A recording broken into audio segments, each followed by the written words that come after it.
Hi, I'm Preston Williams, and welcome to another edition of Jazz Talk. Today on our show, we have a very special guest, and I'm so excited to introduce her. She has been on the jazz scene for over 30 years and has worked with so many greats from Clark Terry, Dizzy Gillespie, Woody Shaw, Herbie Hancock, so many. And in addition to that, she is a drummer, composer, vocalist, entrepreneur, and a three-time Grammy Award winner and one of the greatest drummers ever. Please welcome to our show, Miss Terri Lyne Carrington. How are you today? I'm great. Thank you. Thanks for Good, that good. great Thanks so much introduction. for joining us. You know, many of your friends have been on the show over the last couple of weeks, from Cassandra Wilson, Greg Osby, and I says, I got to get Terri Lyne on. You were like the missing link, so I had to get you on. But Terri, you know, we know you as the great drummer that you are, but we don't know too much about your humble beginnings. You know, how you got involved in music. I understand that you are from Massachusetts, I believe, right? Is that Medford, Massachusetts? Yep. Yeah. It's a suburb of Boston. Okay. Tell us a little bit about your humble beginnings and how all this began, you know, growing up and all. Uh, well, I mean, actually, this story follows me. People tend to focus on it, so I'm actually it's refreshing to me that that you not focused on that part, which is great. Only because as you grow older, those stories about your childhood seem less important to the work Hmm. that you're doing Hmm. later. My family were basically jazz musicians. My father and my grandfather played jazz. My grandfather was a drummer. He passed away about 6 months before I was born. Mm. He was a local drummer in the Boston area, but he was roommates in college with the great Chu Berry saxophone I wanted player. to ask you about that, Terry. Yeah, I heard that, you know, when you started playing drums, or not long after you started playing, his drum set was given to you, and he had played with Fats Waller and Chu Berry. Is that true? Yes, he was Wow. roommates in college with Chu Berry, and he was a local drummer. So when people came to town, Fats Waller, Duke Ellington, Sammy Davis Jr., he was like one of the calls, you know. Hmm. So he played with them when they, because people did a lot more pickup band scenarios back then. Yeah. Then my father played drums as well, but also saxophone, and Mm. he went to school at Albany State and Virginia State, and he played in horn sections with rhythm and blues artists. So the same thing, pick up horn sections when people Mm. would come through those areas. So he would play with James Brown, Ruth Brown, Otis Wow. Redding, people like that.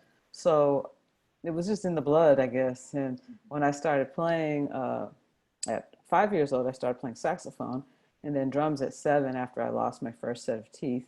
And the Mm. great thing about having a dad that plays is that he was able to take me to the clubs and performances of all these amazing jazz geniuses. And he would tell them, my daughter can play, you should check her out. And they would trust him because he knew everybody. And that kind Mm. of access is super important, you know, to my success. And I realize that everybody doesn't have that. Hmm. Um, so I think that's one of the keys that made my scenario different. Mm. Interesting, interesting. You know, Terry, at a very young age, I would say you were pretty much embraced by the drum community. You know, like the Tony Williams and the Roy Haynes and Jack DeJohnette. I guess they saw your talent at a very young age and really embraced you, didn't they? Yeah, Jack DeJohnette became my biggest influence and my mentor when Hmm. I was around 17. Hmm. Before that, Alan Dawson, who was great drummer and drum Right. teacher in Boston, he was a big influence and big mentor and a teacher of mine. I also studied with Keith Copeland in Boston, Hmm. as well as Tony Tedesco and John Woolley. But when people like Elvin Jones, Max Roach, Roy Haynes, Buddy Rich, Louis Bellson, when all these people, Art Blakey, you know, when they came to town, they would have me sit in with them and encourage me. That's So incredible. I had a relationship with you know, probably every major innovative drummer. Tony Williams, ironically, is one of the people that I really didn't connect with so much because I don't Really? think he was coming so much with his own bands back then. Gotcha. It was just a different scene. Yeah. Yeah. Yeah, Tony was really something else, one of the most important drummers of all time. Now, Absolutely. during your teen years, you were, I guess, gigging and playing with a lot of these, artists. And then after that, you ended up at Berkeley. If I'm not mistaken, you started going to Berkeley. I got a scholarship, a full scholarship to Berkeley when I was 11 years old after I sat in with Oscar Peterson, Wow. and I was hanging out backstage with Ella Fitzgerald, and she took me to meet Oscar Peterson and said, "You have to hear her." And he had just finished his set and people were leaving. And he said, "This I have to hear," because I was 11. Right, right. And I had played with Clark Terry the night before. So he insisted on hearing me. So Keter Betts was there and Butch Miles. And so I played Mm, Butch Miles' drum kit, and Keter started playing as well. And that actually created a beautiful relationship with Keter because he then brought me to Philadelphia and DC to play with him. And mm-hmm. he had also mentored Pieces of a Dream. So Wow. we did some shows together back then. Wow, that's interesting. Now, I guess one of the things that I was going to ask you about. I had Greg Osby on the show a few weeks back, and he told me you guys were roommates. I'm like, Hmm. really? He said, oh yeah, we were roommates for a while. And he said, Terry would hang out with Jack DeJohnette and go up to his place at Woodstock, and they would practice together. I says, wow. I didn't know that, but during that time, I think that you did go. There were a lot of other musicians attending there, like Donald Harrison, Greg Osby, and some others. At Uh, Berkeley, you mean? yeah. You're talking about Berkeley? Yeah. So what happened was when I got the scholarship at 11, I started going once a week for my lessons, and then I would just hang out. So through that time period, that happened, until I graduated high school. Then when I graduated high school, I only went for 3 semesters full time before moving to New York, and I was 18 because I started Berkeley at 17 a year earlier Oh wow. because I graduated high school a year earlier. Hmm. But all of that time from 11 through 17, I met and played with many, many musicians that went through Berkeley, went through Boston, and are now well known, like Branford Marsalis and Hmm. Kevin Eubanks. Um, Now my mind's going blank, but yeah, Donald Harrison. Um, well, Greg was still there when I got there full time. I was trying to think of people that were there before: Smitty Smith, Jeff Watts. Um, What about Steve Coleman? no, he didn't go to Berkeley. No, he Okay. wasn't there. And so then by the time I got there full time, one of the first people I met was Greg, Mm. and we were both in the big band together. And he moved to New York a little bit before me, and then when I first moved to New York, I spent the first year in Spanish Harlem. And then after that, the next 4 years, I was roommates with Greg in Brooklyn. And then I moved to LA. Mm. So Mm. I introduced him to Jack DeJohnette and, Really? some other people. Now, what was it about Jack? I mean, like I said, as we talked about, there's so many great drummers, but what was it about Jack DeJohnette that really, I guess, captured your attention? Because, he had been on so many great recordings. He played with Miles, Jackie McLean, and so many others. And, but you guys seemed to really have a connection. And I guess he mentored you and saw something in you. You guys would just, spend a lot of time together in practice? Um, well, that's not really, what we did. We spent a lot of time together, but we played together. He played piano and I played drums, and that's mostly how we played together. Mm. Sometimes, we would both sit down to the drums and play. He had, one kit. It wasn't like there was two kits set up. So, uh, he might play some and I might play some, and we just exchanged ideas like that. He never, sat down and showed me specific things, but just playing with him while he played piano. Sometimes Dave Holland would come by. Matthew Garrison was there once when he first started playing the bass. Hmm. Hmm. Um, who else came over? Michael Gregory Jackson, guitarist. Um, so we just, it was more of a community and feeling. And I think he and his wife Lydia also really opened me up to uh, other ways of thinking about music and other styles of music, other ways to appreciate music. So I think the mentorship was not really just the drums. It was music, but it was life because they go together. Yeah, yeah. Now, Terry, how did you get to play with the great Woody Shaw? You know, that was one of the things that I asked you a few years ago, and I didn't know that you would play with him. I was just looking at some research and some information. I'm like, I didn't know Terry played with Woody, but I guess that was what the tail end of his career, because I think he passed away like in '89 or '88 or something like that. But how'd you get to play with Woody? You know, I don't remember. I don't remember how that happened. I know Wow. I was about 18, 19, Hmm. and I remember the gigs. You know, I remember we went to Cleveland in a van. I remember playing here in Boston, which is actually on online. Hmm. I remember playing the Vanguard with him, but I don't remember how, you know, the hookup happened. Maybe he just called me Yeah. out of the blue. I Yeah. remember feeling like there's a few things I think in a person's career that makes you really feel like, oh, I'm making it. You know, I won't say I made it because I still don't think I've made it. Only because I think there's always, you know, more to do, um, more ways to evolve, more ways to improve. Hmm. But when I started playing with Woody, I really felt something because I think it has to do with the records you listen to, and sometimes you just have to imagine yourself Right. with those people.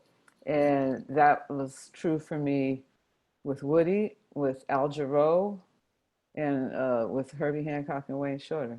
Mm. And those are people that I listened to a lot, and I wanted to believe that I could end up playing with them, but you never know. So Right. when it happens, you feel like, okay, yeah, this is where I'm supposed to be. This is what I'm supposed to do.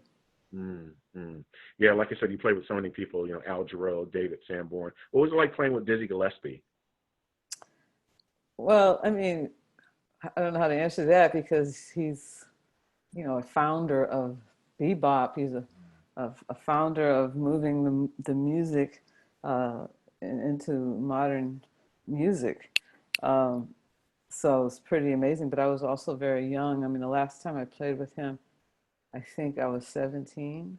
Mm. Um, and, you know, you're just kind of pinching yourself, right? Because you're playing with Dizzy Gillespie. Yeah. Um, but I do remember when I was younger. I think I started. First time I played with him, I was 12, I believe, and I remember him asking me what I wanted to play, and I said "Straight No Chaser," and he asked me to sing it in front of the audience and just handed me the mic. Oh, So wow. I think, you know, things like that are important lessons, which I did. I was able to sing it, but God, what if I hadn't been able to? So I think those are important lessons because I knew I was on the right path by really learning and internalizing the music that I was playing as a drummer, paying attention to the detail, Yeah. not just the rhythm of something, but the pitch. Yeah. Yeah. So, You know, in the late '80s, you said you moved to Los Angeles, and you started appearing on. I saw you on Arsenio. That was like one of the first times that I think that I saw you on Arsenio Hall. What was that like playing on there on that show? it was an important time period for me.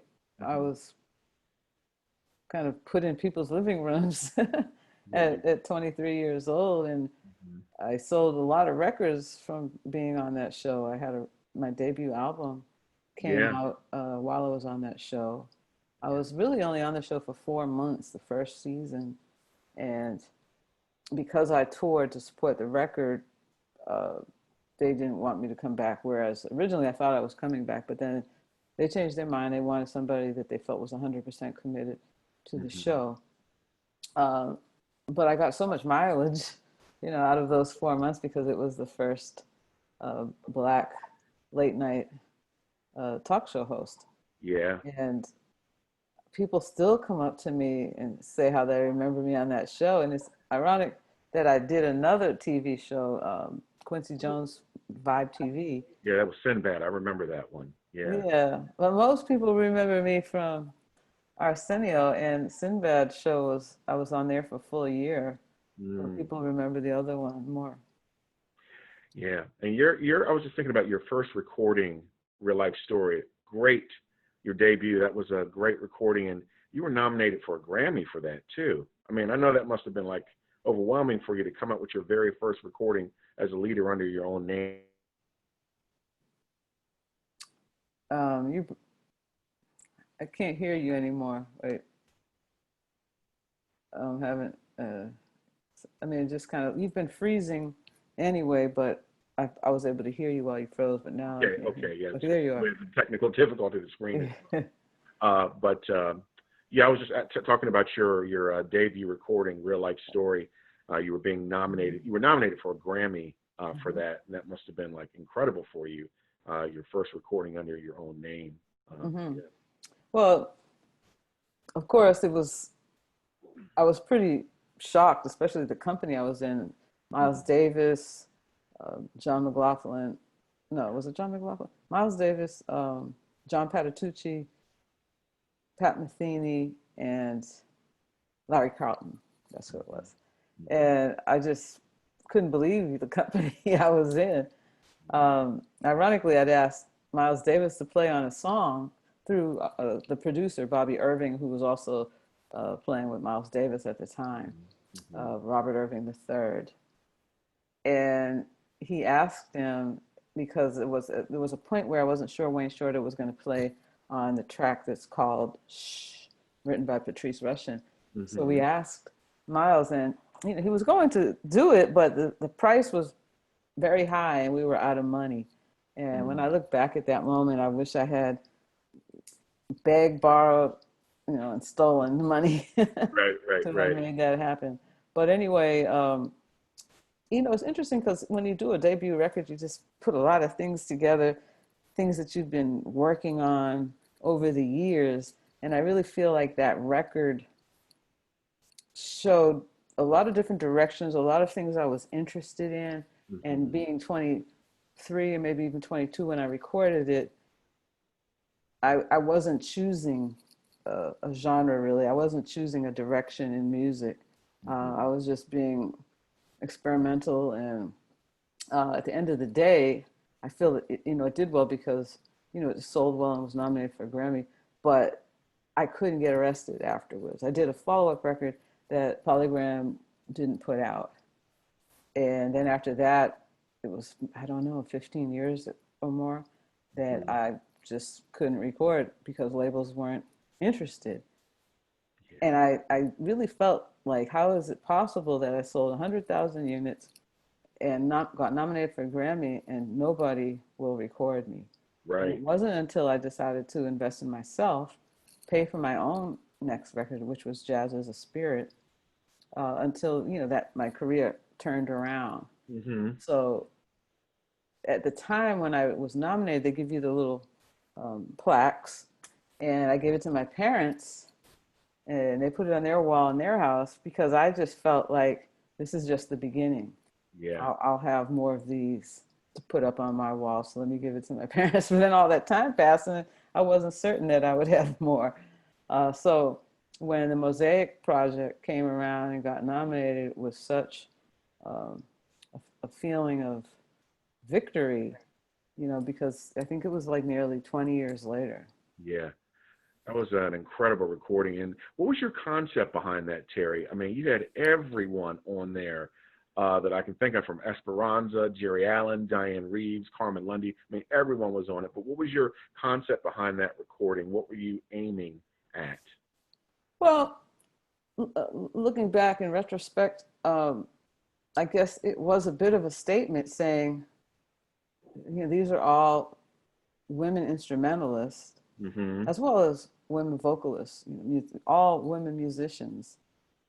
And this thing about women not playing on as high a level as their male colleagues is just not true. Right. And I had that in the back of my mind, but I wasn't really thinking in those terms back then.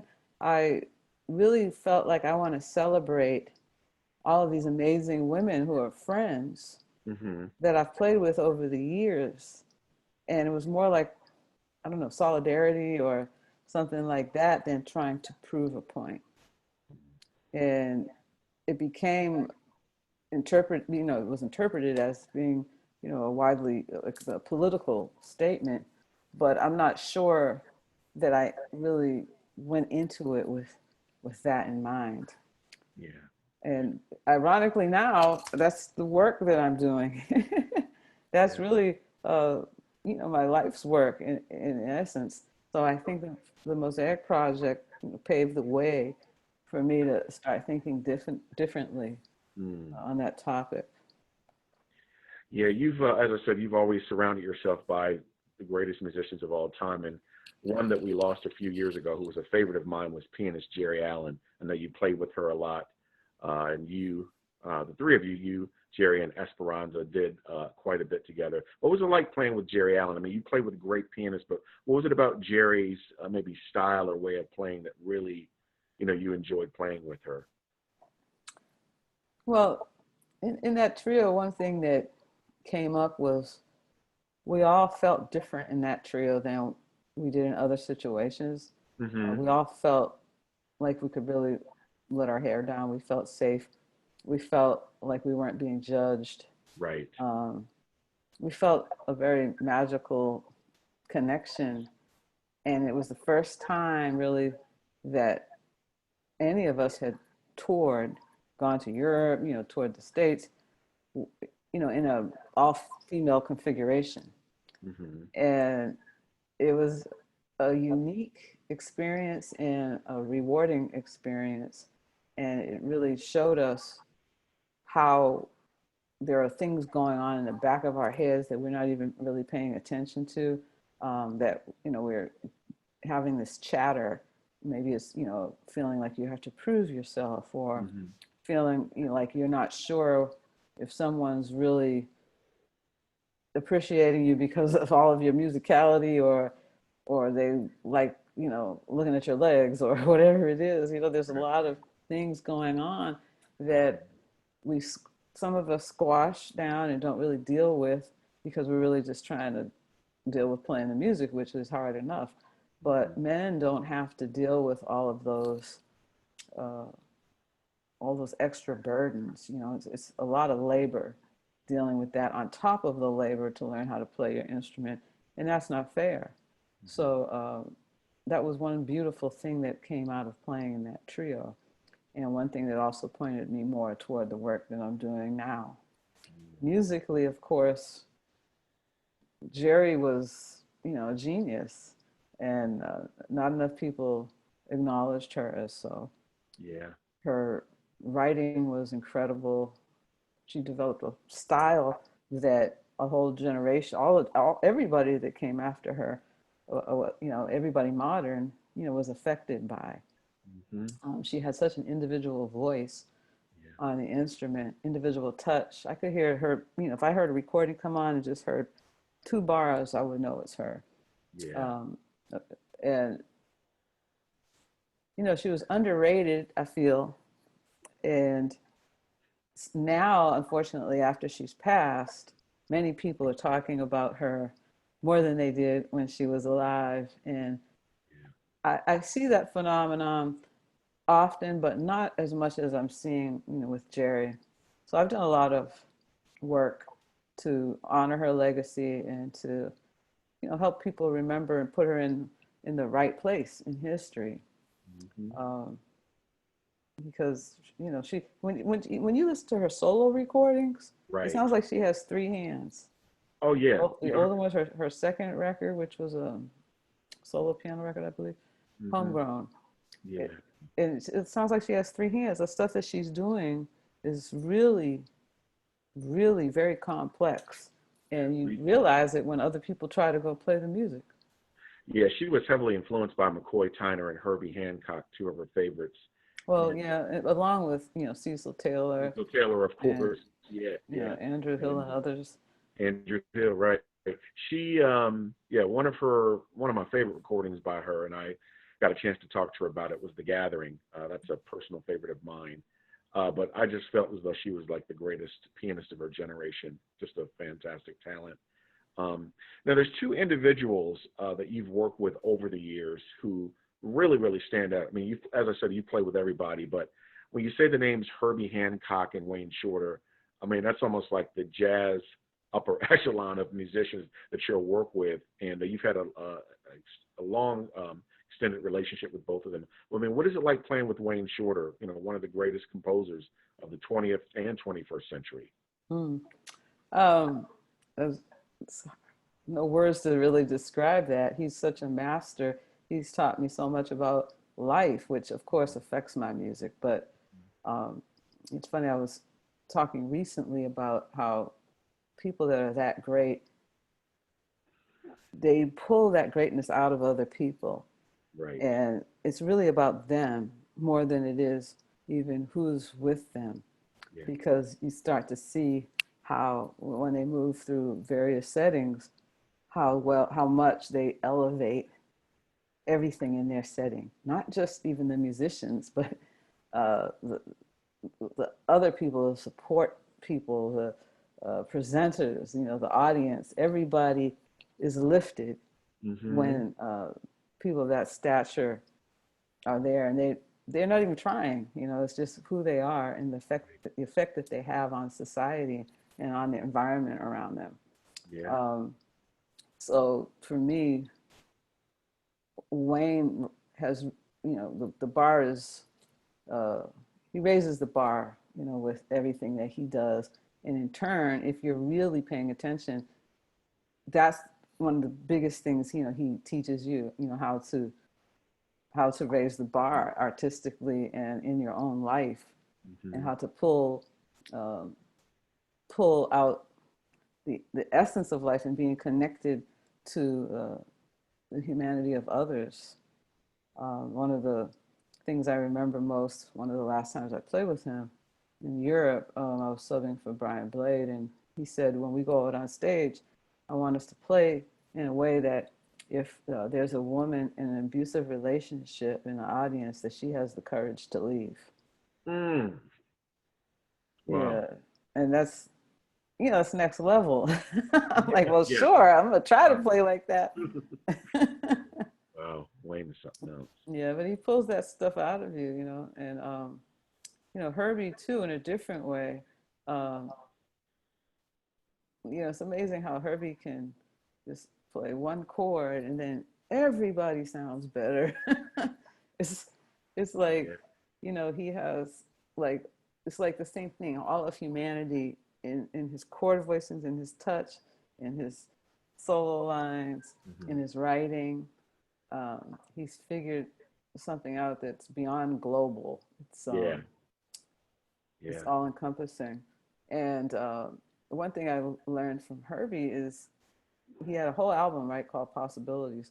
But Mm-hmm. that's really one of the things I learned from him, because, he's so expansive with his thinking that, you go into a situation and you think, this is the situation. But Herbie doesn't see it as that situation. He sees that, and he sees that, and he sees this possibility. He sees how you can do this, and maybe we should try this.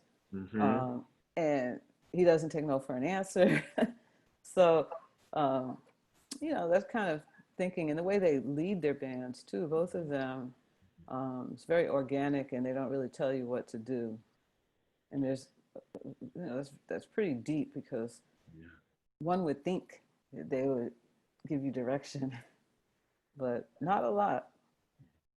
I think both of them learned a lot of those way of doing things, playing with Miles Davis, because Miles would tell them, don't play what you don't know, or if you see like a person who's drunk, who's had a little bit too much to drink, play that, just some of the stories that they Right.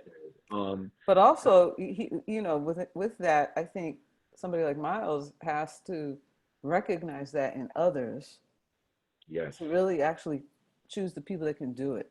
Mm-hmm. And I think that that's a real gift. Herbie and Wayne, they've done that too sometimes, maybe Yeah. not all the time. Right. Right. But so that's something that I take away from both of them, and from Miles as well, because I really do believe you have to see people's potential, and we're carrying on a mission, Yeah. and it's kind of an unspoken mission, and I'm not sure you can really define that mission exactly with words anyway, but we're carrying on a mission, and you have to choose the people that have that calling as well. Mm-hmm. Amen to that.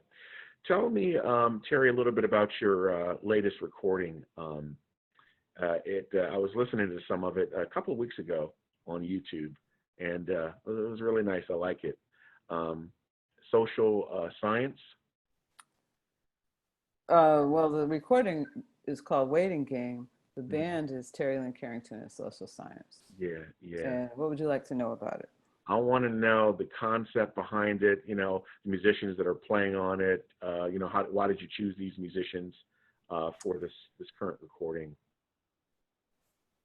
Well, I think that in order to stay current and to continually evolve, Hmm. we have to surround ourselves with other collaborators, people that we respect, Yeah. people that we admire, and people that we have something in common with.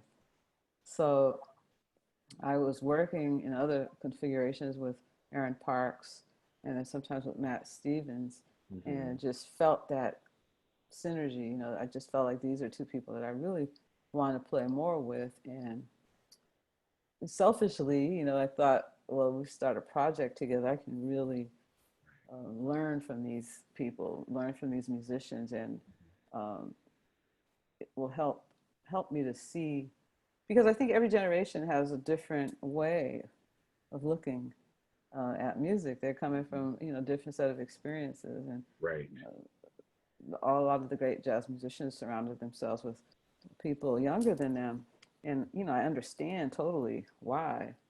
Um, but I think what's different about this is it's not just that everybody in the band is younger than me, but it's also that it was pushing me into areas that I hadn't really explored yet, other musical areas. And Hmm. that was challenging and exciting. And I think this record really speaks to the power of collaboration. Hmm. Sometimes I wrote the lyrics, sometimes I wrote music. We collaborated in different ways. We also have Casa Overall doing electronics and rapping. Morgan Guerin is a multi-instrumentalist playing bass and saxophone. He even plays drums on one track. And Hmm. Devo Ray is singing. And then there are guest artists that are spoken word artists and rappers.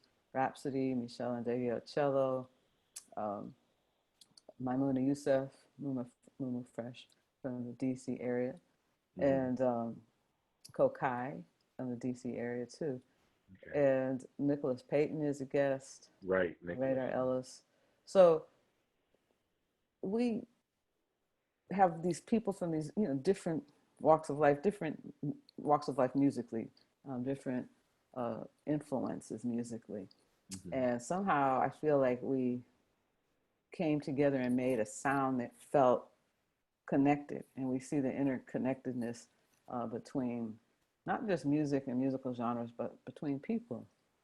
Some multi-generational, multi-ethnic, Hmm. uh, multi-gender group.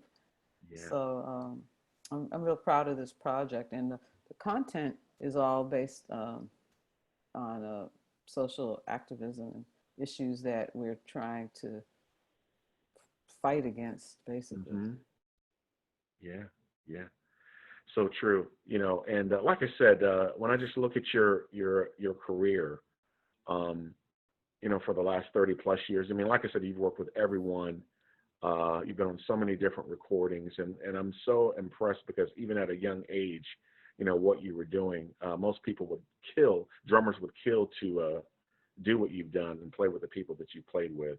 But I just want to say it's been an honor to have you on the show. I'm so thankful that you came on today. And hang on, don't. I'm about to close out the show. Don't leave. Well, you've heard it from the great Terri Lyne Carrington. And as the saying goes, if the music grooves and makes you move, it must be jazz. I'm Preston Williams with Jazz Talk signing off. Peace. Thank you.